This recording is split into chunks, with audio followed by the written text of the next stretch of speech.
మొదటి మ్యాచ్లో ఘన విజయం సాధించిన బెంగళూరు రెండో మ్యాచ్లో చిత్తుగా ఓడిపోయింది. కోల్కతా స్పిన్నర్స్ దాటికి చతికిల పడిపోయింది.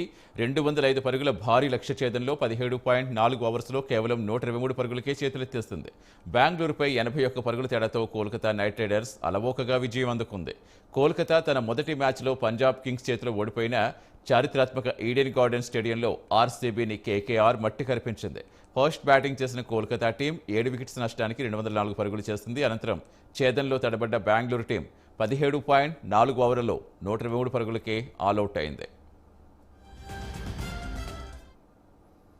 ఆర్సీబీ తరపున కెప్టెన్ డూ ప్లెసిస్ గరిష్టంగా 23 పరుగులు చేయగా విరాట్ కోహ్లీ 21 పరుగులు చేసి అవుట్ అయ్యాడు. మైకెల్ బ్రేస్వెల్ 19 పరుగులు చేశాడు. 10 పరుగులు చేశాక డేవిడ్ విల్లీ అవుట్ అయ్యాడు.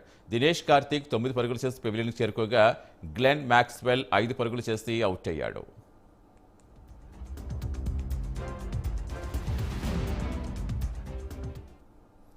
రెహ్మనుల్లా గుర్బాజ్, శార్దుల్ ఠాకూర్ వేగంగా అర్ధ సెంచరీ చేయడంతో పాటు రింకు సింగ్ 46 పరుగులతో కలిసి మరో 6 వికెట్కు 103 పరుగుల భాగస్వామ్యం నెలకొల్పడంతో కోల్కతా నైట్ రైడర్స్ 7 వికెట్ల నష్టానికి 204 పరుగులు చేస్తుంది. ఠాకూర్ తన 29 బంతుల ఇన్నింగ్స్లో 9 ఫోర్లు 3 సిక్సర్లు కొట్టాడు. ఐపీఎల్లో అతని మొదట అర్ధ సెంచరీ నమోదు చేసుకున్నాడు.